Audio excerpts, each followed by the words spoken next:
Gauss law. तो Gauss law में हमने क्या पढ़ा था कि Q इनसाइड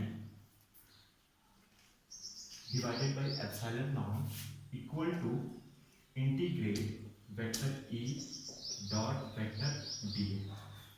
ठीक है, इनसाइड चार्ज कितना आया? इनसाइड चार्ज जो हमारा था capital Q small r Q divided by capital R Q into epsilon not. ठीक है, E और अगर हम dA को इंटीग्रेट करेंगे तो हमें एरिया मिलेगा, और गॉसियन सरफेस का जो एरिया होता है वो होता है 4πr², है ना, किसी भी स्फेरिकल बॉडी के लिए। तो ये हो जाएगा E into 4π capital R², sorry small r²। तो अगर हम यहाँ पे इससे इसको कैंसिल करें तो यहाँ पर एक r बचेगा, और जो इलेक्ट्रिक फील्ड आएगी वो क्या आएगी? Q upon 4π epsilon not into R upon R cube. तो ये इलेक्ट्रिक फील्ड होगी इनसाइड, ये जो इलेक्ट्रिक फील्ड है वो क्या होगी? इनसाइड यूनिफॉर्मली चार्जेड कंडक्टर होगी। यूनिफॉर्मली आप कह सकते हो uniformly spherical charged non conductor. Clear? तो आपको ये फॉर्मूला ध्यान रखना है, E equal to Q upon 4π epsilon naught bracket small r divided by capital R cube. ठीक है, अगर इस केस में हमें पोटेंशियल फाइंड आउट करना है, इलेक्ट्रिक पोटेंशियल, ठीक है ना, तो इलेक्ट्रिक फील्ड और पोटेंशियल को रिलेट करते हुए सबसे स्टैंडर्ड फॉर्मूला जो है मैंने आपको ऑलरेडी बताया हुआ है, माइनस dV अपॉन dr। ठीक है, आउटसाइड यानी कि small r greater than capital R। इस केस में जो यहाँ पर जो इलेक्ट्रिक पोटेंशियल होगा वो होगा V equal to 1/4π epsilon naught Q upon R। ये तो आउटसाइड के लिए हो गया। ठीक है, सरफेस के केस में क्या होगा? V equal to 1/4π epsilon naught Q upon R, capital R। ठीक है, जहाँ small r equal to capital R है। ठीक है, तो आप देखो चाहे नॉन कंडक्टिंग बॉडी हो या कंडक्टिंग बॉडी हो, दोनों के लिए पोटेंशियल का फॉर्मूला सेम है। ठीक है, नो डाउट। कंडक्टर के अंदर इन कंडक्टर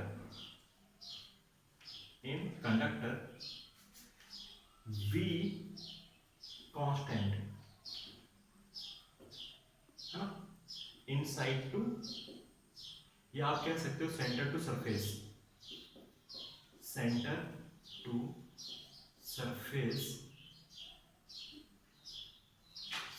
सरफेस जो पोटेंशियल होता है वो क्या होता है? कांस्टेंट। कहाँ पे? कंडक्टर के अंदर। In conductor potential is constant centre to surface, then उसके बाद पोटेंशियल डिक्रीज होने लग जाता है। यानी आपसे अगर पूछा जाए कि किसी भी स्फेरिकल बॉडी में, स्फेरिकल कंडक्टिंग बॉडी के अंदर जो पोटेंशियल है वो कितना होगा, तो वो होता है inside KQ upon capital R। But अगर हम नॉन कंडक्टिंग बॉडी की बात करते हैं, but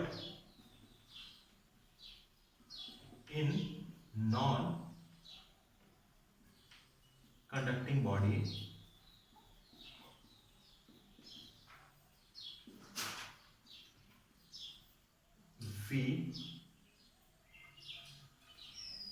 V inside not equal to 0।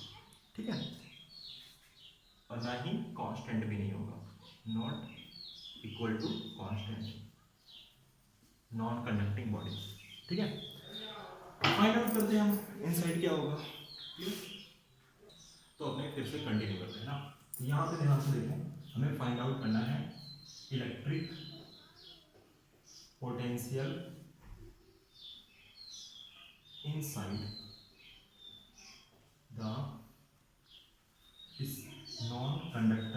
Spherical body, non conductor spherical body.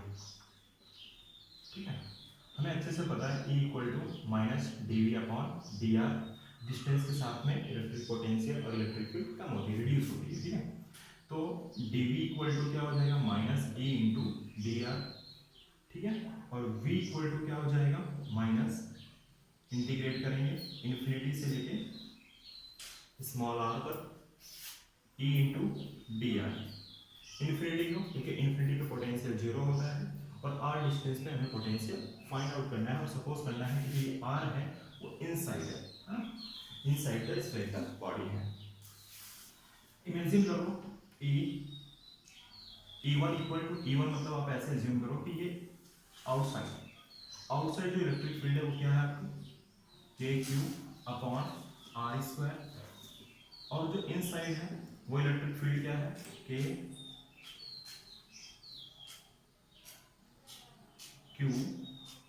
Upon capital R cube into R, right. Last भी डेरिवेशन में हमने प्रूफ किया है और हमें अच्छे से पता है K इक्वल टू होता है 4 pi epsilon not.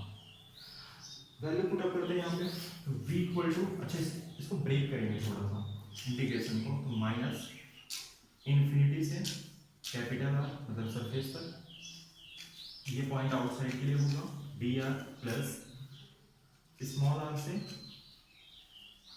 Sorry capital R to small r, और ये पॉइंट कहाँ पे मिलेगा हमें, इनसाइड इंटू dr, दोनों की वैल्यू पुट अप करेंगे। ठीक है, और फिर उसको हम इंटीग्रेट करेंगे infinity to capital R K Q upon R square into dr plus capital R to small r K Q into R upon R Q into dr, इसको इंटीग्रेट करना है। जो कॉमन है उनको हम पहले बाहर निकाल लेते हैं, v इक्वल टू माइनस के क्यू हमने कॉमन ले लिया, अब इसको इंटीग्रेट करना है इन्फिनिटी से r dr upon R square plus 1 upon R cube R to small r into dr, इसको हमें इंटीग्रेट करना है। क्लियर है, तो इस केस में जो हमारा इंटीग्रेशन होगा और इस तरीके से जो पोटेंशियल मिलेगा, v इक्वल टू होगा माइनस के क्यू, इस टर्म्स को हम इंटीग्रेट करेंगे तो आएगा माइनस 1 अपॉन r, और इसकी जो लिमिट होगी वो infinity to capital R plus 1 upon R cube, इसको इंटीग्रेट करेंगे तो क्या आएगा, R स्क्वायर बाई 2। क्लियर है, और लिमिट होगी small r to, sorry capital R to small r। ठीक है, सिंप्लीफाई करो, सिंप्लीफाई करने पर हमें क्या मिलेगा, के Q bracket 3 capital R square minus R square divided by 2R cube. ठीक है, तो ये पोटेंशियल है इनसाइड के लिए। ठीक है, अगर सपोज करो हमें सेंटर पे फाइंड आउट करना हो पोटेंशियल एट सेंटर, ठीक है ना, तो V सेंटर पे R कितना होगा, 0। अगर स्मॉल r की वैल्यू यहाँ पर हम 0 पुट अप कर दें तो क्या होगा, के Q into 3R square divided by 2R cube, ये फॉर्मूला बन जाएगा के क्यू अपॉन R मल्टीप्लाई 3/2। थोड़ा सा माइंड को रिवाइज करो और देखो के क्यू अपॉन R, ये पोटेंशियल कहाँ पे था, सरफेस पे, तो आप कह सकते हो कि V centre equal to 3/2 V surface, ये आपका इलेक्ट्रिक पोटेंशियल है। आपको अच्छे से ध्यान रखना, मैं फिर से थोड़ा सा रिवाइज कर देता हूँ। स्फेरिकल कंडक्टिंग बॉडी के फॉर्मूले अलग हैं इनसाइड के लिए, स्फेरिकल नॉन कंडक्टिंग बॉडी के फॉर्मूले डिफरेंट हैं। ठीक है, आउटसाइड के लिए इलेक्ट्रिक पोटेंशियल, इलेक्ट्रिक फील्ड, दोनों ही फॉर्मूले कंडक्टिंग और नॉन कंडक्टिंग बॉडी के लिए सेम है, बट जब हम कंडक्टिंग और नॉन कंडक्टिंग बॉडी के लिए इनसाइड की बात करेंगे तो वहाँ पर इलेक्ट्रिक फील्ड और इलेक्ट्रिक पोटेंशियल दोनों के ही फॉर्मूले डिफरेंट हो जाते हैं। आपको अच्छे से ध्यान रखना है। ये जो फॉर्मूला है नॉन कंडक्टिंग बॉडी का है, पोटेंशियल सेंटर पे, किसी भी स्फेरिकल बॉडी के सेंटर पे इक्वल टू 3/2 पोटेंशियल सरफेस के जितना होगा, राइट। लेकिन अगर यही एक कंडक्टिंग बॉडी होती तो potential at centre to surface constant होगा। एक बार वीडियो को पॉज करना और अच्छे से फिर से रिवाइज करना कंडक्टिंग और नॉन कंडक्टिंग बॉडी में जो डिफरेंट है, ठीक है। आगे कंटिन्यू करते हैं। अब हम गॉस लॉ की स्टडी करेंगे साथ में सिलेंड्रिकल सिमेट्री के लिए, ठीक है। Applying Gauss law for cylindrical symmetry. अब आपको एज्यूम करना है कि सपोज करो हमारे पास एक इनफाइनाइट लॉन्ग चार्जेड कंडक्टर है, infinite long charged non conducting wire, ये आपको एज्यूम करना है, ठीक है। और इसके अंदर चार्ज का डिस्ट्रीब्यूटेड हुआ है, चार्ज इसके अंदर डिस्ट्रीब्यूट किया है, ठीक है। आपको एज्यूम करना है lambda is linear charge density. Lambda क्या है? Lambda is linear charge density. और इस पॉइंट P के ऊपर, यहाँ पर मैंने एक पॉइंट P बना दिया, पॉइंट P जो कि डिस्टेंस है यहाँ से लेकर R, हाँ, इस पॉइंट P के ऊपर हमें क्या फाइंड आउट करना है? Electric field. किसका यूज करके? गॉस लॉ का यूज करके। तो गॉस लॉ किसके लिए एप्लीकेबल होता है? किसी भी सिमेट्रिकल बॉडी के लिए होता है। तो हमें क्या कर रहे हैं कि एज्यूम करना है, ठीक है, हमें एज्यूम करना है कि यहाँ पर इन सभी चार्जेस से इलेक्ट्रिक फील्ड बाहर निकल रहा है, ठीक है। और जब इलेक्ट्रिक फील्ड बाहर निकल रहा होगा और सभी पॉइंट को r डिस्टेंस पर हम मैच करेंगे तो कुछ इस तरीके की सरफेस बनती नजर आएगी। ये इनफाइनाइट लॉन्ग हुआ है।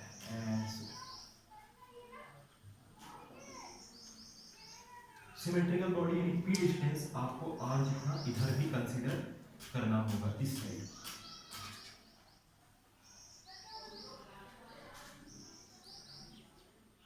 आप जब सभी पॉइंट को अच्छे से मैच करेंगे, इलेक्ट्रिक फील्ड जहाँ से निकल रहे हो, जैसे इस पॉइंट से निकलने वाली इलेक्ट्रिक फील्ड की ये वाली डायरेक्शन है। अगर आप इस पॉइंट पे कंसीडर करें तो इस पॉइंट पर निकलने वाली जो इलेक्ट्रिक फील्ड है उसकी ये डायरेक्शन होगी। और इस तरीके से इलेक्ट्रिक फील्ड की डायरेक्शन होगी और ये एक सिलेंड्रिकल सिमेट्रिकल बॉडी होगी। अच्छा, ये जो गॉसियन सरफेस है ये कैसी सरफेस है? हाइपोथेटिकल, बिकॉज जो चार्ज है वो तो कंडक्टर के अंदर डिस्ट्रीब्यूटेड है। और देखो इस स्फेरिकल बॉडी के अंदर जो चार्ज है वो कितना है? वो हम लैम्डा जितना कंसीडर करेंगे, लैम्डा इक्वल टू Q/L। तो Q इक्वल टू क्या हो जाएगा? लैम्डा इंटू L, है ना। लीनियर चार्ज डेंसिटी लैम्डा है, lambda equal to Q/L। L क्या है? Length of the conductor. Lambda क्या है? Linear charge density. Q है चार्ज और L क्या है? Length of conductor. तो Q equal to lambda into L, ठीक है। आगे फोकस करो। अभी हमें पॉइंट P पर क्या फाइंड आउट करना है? Electric field. Electric field at point P, ठीक है, इजी है, हो जाएगा। इसका यूज करके गॉस लॉ। गॉस लॉ क्या कहते हैं? Integrate E into DA Q/ε0। Easy है, ठीक है। अब देखो यहाँ पे अगर इस सिलेंडर को मैं 3 पार्ट में डिवाइड कर दूं, first part, second part, this is the third part. तो अगर मैं फर्स्ट पार्ट को ध्यान से देखूं तो इस फर्स्ट पार्ट का जो एरिया होगा DA, एरिया वेक्टर, वो तो ऊपर की तरफ है। Area vector is perpendicular to the surface. First lecture में ही मैंने आपको एक्सप्लेन किया था, ठीक है। सेकंड, इसका एरिया वेक्टर नीचे की तरफ होगा, परपेंडिकुलर टू द सरफेस। लेकिन जो कर्व सरफेस है, कर्व सरफेस सेकंड वाले का, इसका एरिया वेक्टर इस तरफ होगा, ये है ना, परपेंडिकुलर टू द सरफेस। तो आपको अच्छे से ध्यान रखना है यहाँ पे कि ये वेक्टर क्वांटिटी है। पहली चीज, इसको वेक्टर से डिनोट कर देते हैं। ठीक है। तो यहाँ पे देखो integrate E D A cos theta equal to Q by epsilon not. ठीक है, आपको ध्यान क्या रखना है, अब देखो फर्स्ट केस में जो फर्स्ट सरफेस है आपकी, जो फर्स्ट सरफेस वहां पर angle between E and A is 90, तो उसके लिए जो इलेक्ट्रिक फ्लक्स होगा वो क्या होगा, 0। ठीक है, आप थर्ड वाला केस देखो, वहां पर भी जो एंगल है, एंगल बिटवीन 90, तो इलेक्ट्रिक फ्लक्स 0, क्योंकि cos 90 की वैल्यू 0 होती है। ठीक है ना, angle between E and A is 90। Third case का जो भी इलेक्ट्रिक फ्लक्स होगा वो भी क्या हो जाएगा, 0।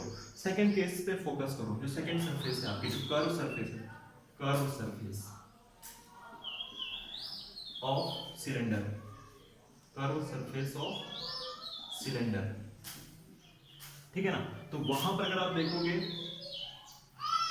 E parallel to A, E और A क्या है, पैरेलल है, तो उस केस में थीटा कितना होगा, 0। तो अगर थीटा 0 है तो इस केस में ये हो जाएगा E D A cos 0 equal to Q by epsilon not. Cos 0 की वैल्यू 1, तो यहां पर आपको फॉर्मूला मिलेगा E D A equal to Q by epsilon not. ठीक है ना, कर्व सरफेस में एरिया को अगर आप इंटीग्रेट करोगे सिलेंडर के केस में, तो आपको पता होना चाहिए जो फॉर्मूला मिलेगा डीए को इंटीग्रेट करने पर, वो आएगा pi R square H 2 pi R L. Area का फॉर्मूला हो जाएगा 2 pi R into L. Curve surface का फॉर्मूला होता है 2 पाई आर इंटू एल। इसको फॉर्मूले में पुट अप करो, E into 2 pi R L equal to Q by epsilon not. तो आपके इलेक्ट्रिक फील्ड का फॉर्मूला बन गया सिलेंडर के केस में पॉइंट P के लिए Q upon 2 pi epsilon not R into L. Q by L के प्लेस पर हम क्या पुट अप कर सकते हैं, लैम्डा। तो लैम्डा इक्वल टू हो जाएगा 2 पाई एप्सिलॉन नॉट R। एक तो ये फॉर्मूला बन जाता है। अगर इसी फॉर्मूले को हम 2 से मल्टीप्लाई करें और 2 से डिवाइड कर दें तो 2 lambda 4 pi epsilon not into R, और 4 पाई एप्सिलॉन नॉट के प्लेस 1/4 पाई एप्सिलॉन नॉट के प्लेस पर हम क्या रख सकते हैं, के।